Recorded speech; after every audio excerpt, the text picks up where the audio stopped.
talakayin sa hapong ito ay tungkol po sa PCOS or Polycystic Ovary Syndrome.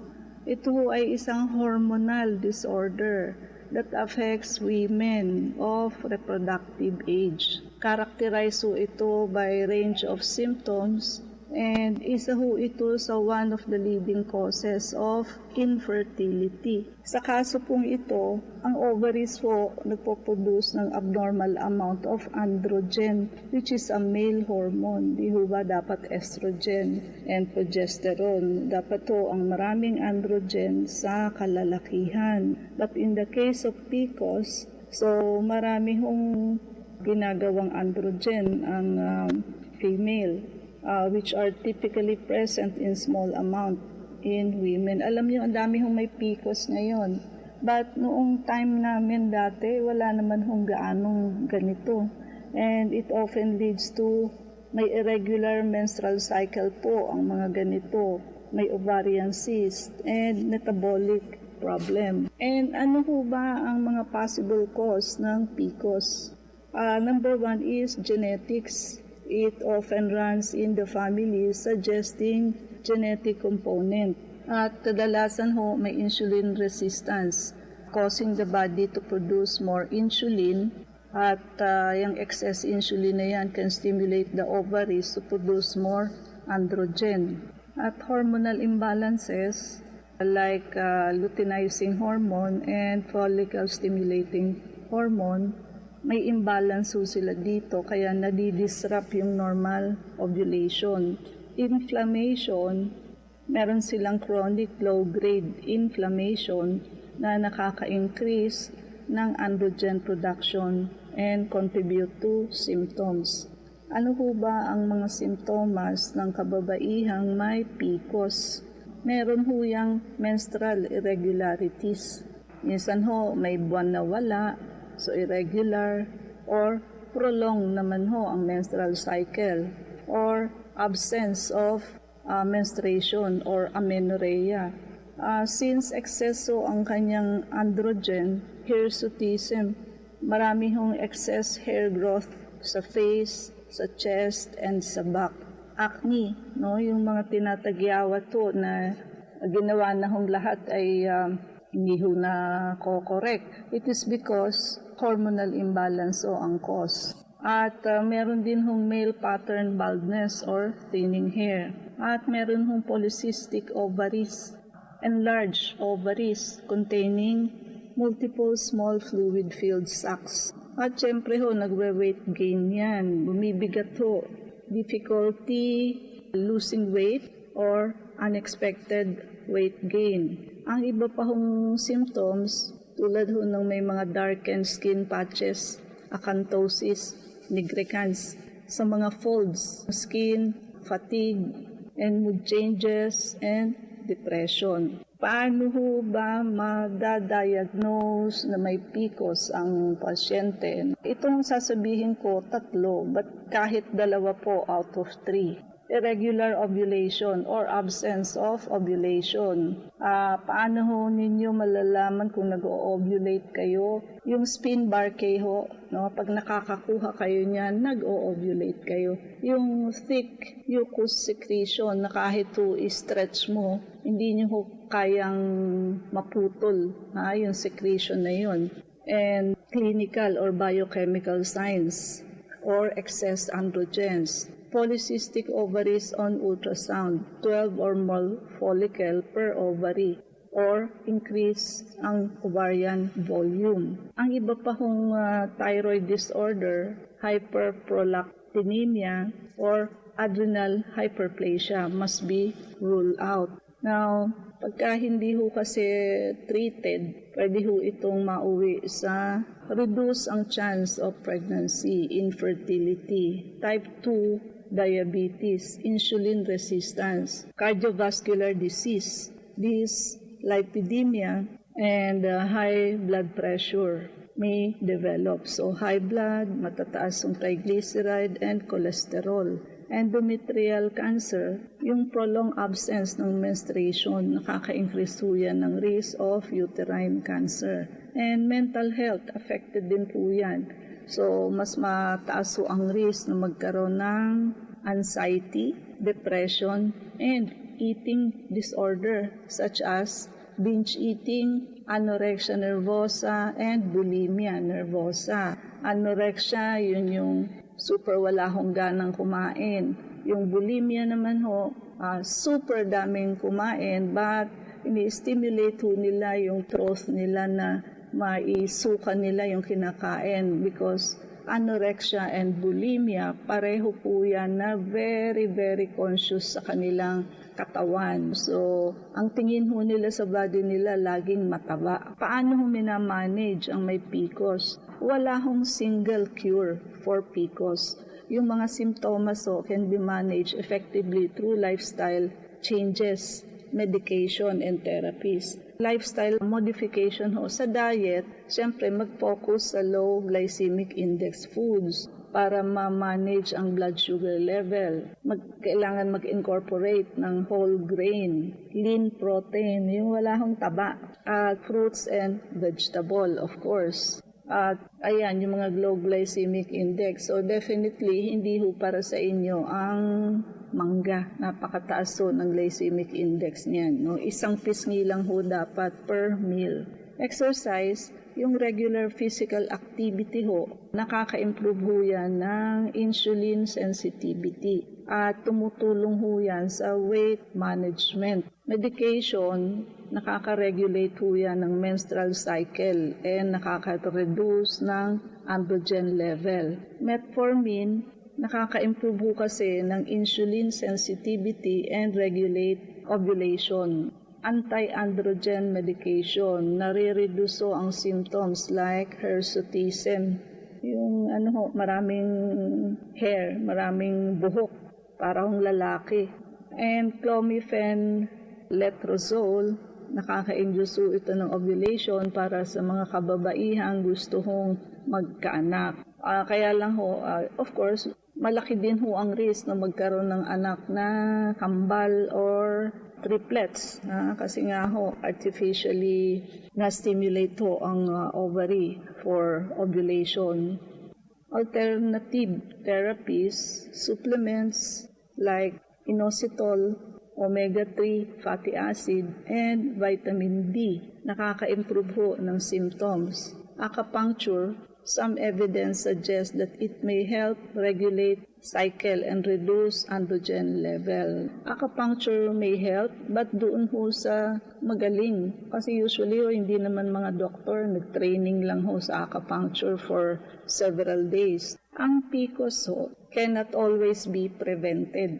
Early detection, siyempre, and lifestyle changes, mani-minimize ang symptoms and complication.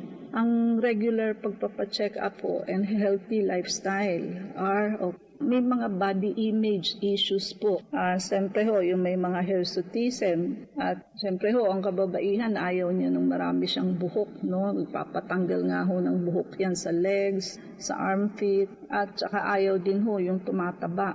Siyempre nakakababa yan ng self-esteem. And nagko-contribute yan sa negative body image. Mood disorder, higher rate ng depression and anxiety, sabi ko nga sa inyo, and have been documented in women with PCOS, which is possibly linked to hormonal imbalances. And quality of life, so nababawasan ang physical and emotional well-being at it can lead to difficulties in relationship, sa career, and personal goals. Kaya napakarami na ngayon na may PCOS, probably din sa mga kinakain. Dahil karamihan sa ating mga animals like chicken, so puro hormones yan, yung ating bangus, tilapia. So minsan ang chicken, kahit walang lalaking chicken, nangingitlog ang babaeng manok. Sa tilapia at bangus naman ayan, male hormones naman ang nandiyan. So, do the basic. Hindi kayo magkakaroon ng ganito kung naghe-health prevention ho kayo kasi ho yun ang punot dulo eh. So, kailangan ho lagi kayong nagdi-detox, lagi. Ang detox ho, nalilinis ang ating colon, liver, gallbladder, kidneys, at sa blood cleansing naman ho, gumaganda ho ang circulation, nai-improve ho yung mga bara sa ugat, natatanggol ho yung mga mikrobyo at chemicals, no? Sa malinis na organ at magandang blood supply, isa ho yan sa basic na pag hindi ho yung ginawa, yung root cause ng sakit ay hindi ho natatanggal. Kaya basic na basic ho yan. Maswerte kayo mga listener kasi ho, na-a-advise namin kayo ng ganyan. Kasi ho, pagka hindi, pag nag-edad ho kayo, puro ho maintenance ang mangyayari, no? Without addressing the root cause. Tayo ho sa clinic, we allow maintenance kasi kung nandiyan na ho, may high blood na, may diabetes na, hindi naman ho pwedeng while you are addressing the root cause, hindi na kayo magme-maintenance. So while we are addressing the root cause of the disease, kailangan ho safe ang pasyente. No? And ayan po, yung atin hong kape, ay malapit na hong lumabas. Abangan niyo po ang napakasarap at napakamasustansyang coffee. Ito hong coffee ito ay meron na hong L-carnitine, may moringa, coenzyme Q10, marine collagen, may glutathione na ho ito, may grapeseed, unsweetened turmeric powder, acai berry, Garcinia Cambogia extract, so mangosteen extract, green tea extract, may gotokola extract, ganoderma extract. At ang sugar hong ginamit dito ay stevia, which is the safest. Ayun po, no, napakarami ho, di na kayo makakakuha ng ganitong klaseng kape na ganito kasustansya. So bukod ho doon ay talaga hong maa-addict kayo sa pagkakape dahilan ho sa masarap po talaga siya. Yung ibang kape ho, hindi naman masarap eh. Tinitiis lang ng umiinom because of yung gusto hong magising. No? Pero ito ho, mai-enjoy nyo talaga ang coffee. And of course, mag-o-open din ho kami ng mga reseller, yung mga gustong kumita, add-on income. No? So, bibili lang ho kayo, mag-a-apply kayo sa amin, bibili kayo ng certain boxes of the coffee and makukuha nyo ho sa mas murang halaga. So, basta ho, ang resulta, lahat tayo pare-pareho ng pagbebenta. Hindi ho kayo pwedeng mag-go beyond. Kasi ho, pag nag-go beyond kayo, ay matatanggal ho kayo sa aming pagiging reseller po ninyo, no?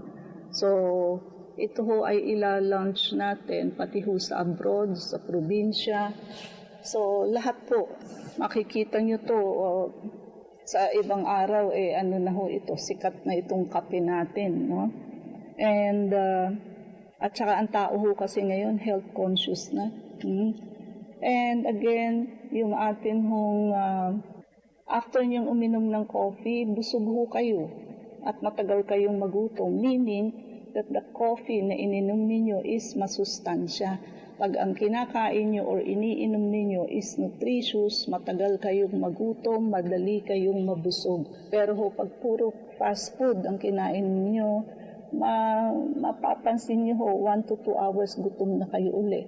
It is because after digestion and metabolize ho yung fast food, naghihintay ho yung cell na mabibigyan ng sustansya. But unfortunately, wala hong sustansya. Kaya tataba kayo kasi kain kayo ng kain pero wala hong mahalagang sustansya. At i-avail nyo na ho ang buy 2 plus 1 ng ating detox. Para ho kayong bumili ng isang detox, isang blood cleansing, ma-free nyo ho ang vector scan. Plus, automatic member ho kayo ng ating wellness program. Magkakaroon ho kayo ng ID, health card, na yan po ang gagamitin ninyo for 1 year. Libre check-up po kayo for 1 year, but hindi ho yan transferable. Ang pwede lang ho magpa-check-up na walang bayad for 1 year is yung may hawak na health card. And Yung may mga hawak kong health card, ba't hindi na ho papasa sa mga health card kasi overage na. So dito ho kayo magpalista sa amin, no? Yung mga drip po natin, beauty, slimming, whitening drip. So pag gusto niyo ho lahat yan, all-in-one, power drip ho ang kunin ninyo. Wala hong check-up.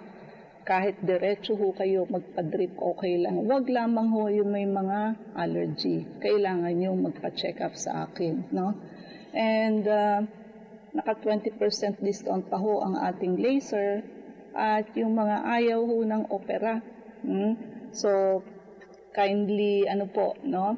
Punta ho kayo sa amin, may may protocol ho tayo para sa gallstone, kidney stone, barado ang puso, yung gusto hong makaalis sa kanilang dialysis, mataas ang creatinine, makaalis sa high blood, diabetes, fatty liver. Madali lang ho sa amin ang fatty liver, no? Dahil sa detox.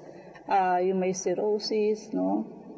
Nare-reverse ho namin yan. But, the but is, it takes years bago niyo ho kayo mapunta sa ganyang kondisyon, no? Kaya wala hong magic, no? So, ibig sabihin, tsatsagaan niyo ho kung ano yung protocol namin hanggang sa gumaling kayo. Meaning, there is a way out. But, hindi ho yung isa, dalawang punta magaling na kayo, no? So, tsagaan niyo ho kung talagang gusto niyong gumaling. Because, health is wealth. So, kaya ho kami nandito para ho ang tao hindi ma-ospital. Okay? IB mga numero. Para po sa mga nais magtanong, mag-text po kayo sa 0922-875-2899. Dok, tanong ni 5261. I am 71 years old. Results of microscopic examinations, RBC, 5 to 8 HPF. Puzzles, 24 to 26 HPF. Please explain and help. Okay, siguro hindi nyo napakinggan yung, may topic ho tayong pag-interpret ng urinalysis eh. Kung napakinggan nyo ho yun, marunong na kayo mag-interpret niyan, no? So, yung WBC ho ninyo, masyado hong marami yung infection ninyo. So, marami ho yung UTI ninyo. Tapos, medyo above normal din ho yung inyong red blood cell, RBC. So, it's either may kidney stone ho kayo or may infection ho kayo umabot sa urinary bladder, no? So cystitis or kidney stone ho pagka may dugo ang ihi, no?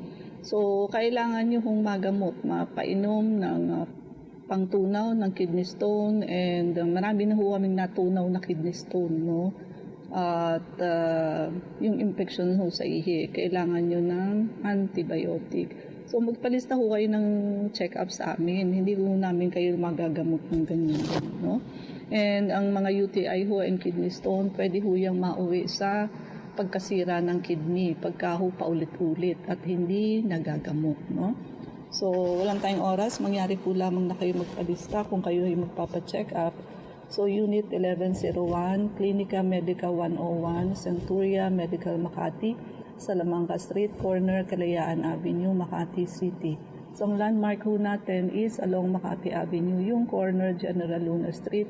Everyday ho bukas ang clinic, pati na rin Saturday and Sunday, and even holidays.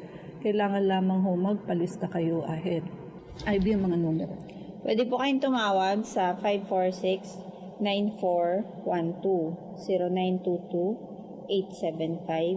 0922-875-2899. Pwede rin po kayong mag-text sa